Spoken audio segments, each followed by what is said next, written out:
يا مساء الخير، يا مساء السعادة، يا مساء كل حاجة حلوة. ازيكم عاملين ايه؟ يا رب تكونوا بخير. وحشتوني قوي قوي قوي. اول حاجة كده عايزة اشكر اخواتي وحبايبي، وكل صحابي وكل مشاهد جديد دخل قناتي، وكل متابع دخل قناتي وعمل لي اشتراك وعمل لي لايك وعمل لي كومنت حلو. بشكركم جدا جدا، وعايزه اقول لكم ان انتم فرقتوا معايا كتير قوي، وشكرا لكم على كل حاجه حلوه. عشان كده النهارده بقى جايبه لكم صينيه مكرونه نجريسكو بالفراخ.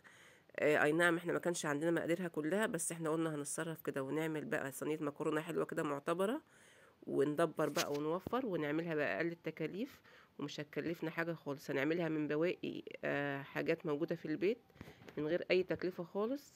ويلا بينا بقى نشوف كده هنعمل ايه، ونسمي الله ونقول بسم الله الرحمن الرحيم. اللهم صل وسلم وبارك على سيدنا محمد عليه أفضل الصلاة والسلام. طبعا كده يا حبايبي زي ما انتم شايفين، انا جايبه معايا بقى كل الحاجات الموجوده اهي.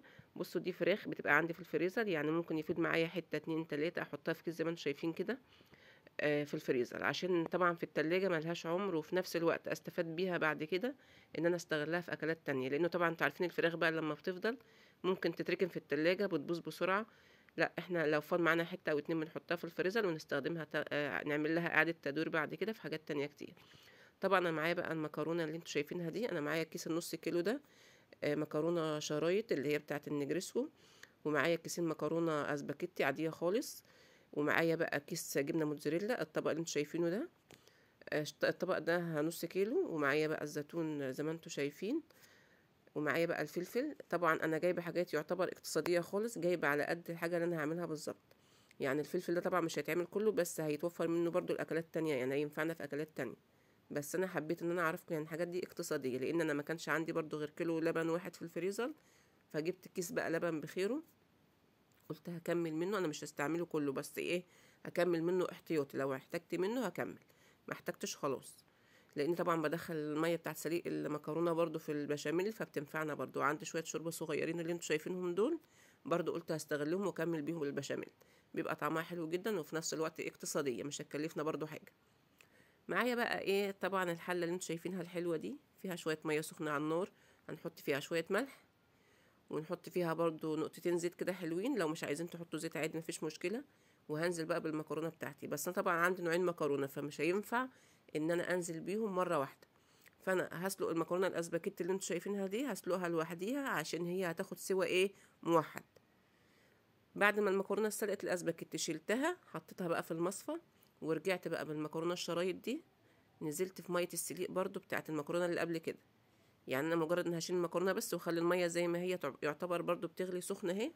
فهنزل بقى المكرونه بتاعتي اللي هي الشرايط، فهنسلقها برضو في نفس الميه، مش هتاخد معانا وقت خالص. وفي نفس الوقت ايه، هنسويها كويس، يعني نسويها كويس بحيث ان هي هتاخد سوا لوحديها غير المكرونه التانية، وبتاخد سوا اكتر شويه من المكرونه الاسباجيتي. فانا حبيت ان انا اسويها لوحديها عشان كده، عشان ما اسلقهمش مع بعض وترجع واحده بقى تبقى نيه وواحده مستويه. لا، احنا مش حابين تبقى فيها الحته دي يعني. زي ما انتم شايفين بقى المكرونه هي يعتبر داخله على سوا. هي بصراحه ما بتاخدش وقت خالص، احنا عارفين المكرونه في 10 دقايق او 5 دقايق تكون استلقت، يعني تمام، ما دام الميه سخنه معاكي مش هتاخد معاكي وقت. بعد كده بقى ايه، نسمي الله ونشوف هنعمل ايه في الفراخ بتاعتنا. انا طبعا الفراخ مسكتها فصصتها كده تفصيصه حلوه، وجبت بقى طاسه على النار. نزلت بقى بحته سمنه وحته زبده. زي ما انتم شايفين بقى، اهم حاجه حته الزبده الحلوه دي، تدي الفراخ بتاعتنا طعم وطعم المكرونه معانا. وهنزل برضو بشويه زيت هيطعموا الدنيا برضو. زي ما انتم شايفين بقى، انا جبت بصلتين حلوين كده، وهنزل بيهم بقى اشوحهم تشويحه كده ايه، تمام التمام كده. عايزينها بس تدبل، يعني ايه، مش كتير، يعني حاجات بسيطه كده. طبعا بقى انت ست بيت حلوه شطوره كده، هتبداي بقى ان انت تستغلي بقى الحاجات اللي عندك حته فرخه مركونه في التلاجة، هتعملها اعاده تدوير، هتدخلها في مكرونه، هتدخليها مثلا في اي اكله ولادك بيحبوها، مفيش مشكله خالص. بحيث ان انت ايه، توفري على قد ما تقدري، وفي نفس الوقت تستغلي اي حاجه عندك، ما ترميش اي حاجه. في الوقت اللي احنا فيه ده ما ترميش اي حاجه، كل حاجه استغليها. طبعا أنا نزلت بقى بالفراخ بتاعتي زي ما انتم شايفينها كده، بعد ما قطعناها حتت صغيره. هنزل بقى بشويه فلفل، شويه كمون، شويه بهارات فراخ، هيطعموا الدنيا ايه معايا. هديها برضو تقليبه كده مع بعضيها. معايا بقى الفلفل الالوان بتاعنا الاخضر والاصفر والاحمر بعد ما قطعناه. لو في اي نوع من ده مش موجود عادي مفيش مشكله، لو اخضر بس برضو مفيش مشكله، استغلي اي حاجه عندك. والاكله انت هتظبطيها بايدك بقى، واهم حاجه النفس، مادام بتعملي حاجه بنفس حلو كده وبنفس حلوه وراضيه كده عن الحاجه اللي انت بتعمليها، وتقولي الحمد لله، ربنا هيطلع كده من تحت ايدك احلى اكل واحلى حاجه كده طعمها حلو. هدي بقى كل المكونات بتاعتي دي كلها تقريبا كده مع بعضيها. اخر بقى خطوه كده بقى ان احنا ننزل بالزيتون. طبعا احنا ما بنحطش ملح كتير برضو على على قولوا معايا ايه، على الفراخ. ما بنحطش عليها ملح كتير. ليه؟ لان الزيتون طبعا بيبقى حادق شويه، والفراخ اصلا بتاعتنا مسلوقه في شوربه قبل كده، ويعتبر برضو الحدق بتاعها كان مظبوط، فاحنا بنحط حاجات بسيطه عشان برضو متطلعش معايا حادقه. واخر بقى تقريبا بس كده ايه على السريع خلاص كده يعتبر كملت معايا، وركنتها بقى على جنب. هبدا بقى ان انا اعمل البشاميل بتاعي. طبعا البشاميل بتاعنا هنعمله يعني ايه حاجه اقتصاديه خالص. انا نزلت بقى طبعا بالزبده زي ما شفتوا كده وشويه زيت، ونزلت بكم معلقه دقيق كده. طبعا الدقيق ده ايه انتوا نظريتك كده، بما انك في المطبخ على طول وليكي وجهه نظر في الحاجه، فانت ايه هتعمليه كده ايه بالويم. انا بحب اعمل كل حاجه بالويم. طبعا اللي انتوا شايفين اللي انا حطيته ده ميه سليق كرنب، بس لا مش سليق كرنب برضه، سليق مكرونه. جاي معايا سليق كرنب، سليق مكرونه. نزلت بقى بشويه شوربه كمان عليهم، وشويه اللبن زي ما انتوا شايفين كده، وخدت شويه صغيرين كده من كيس اللبن بخيره.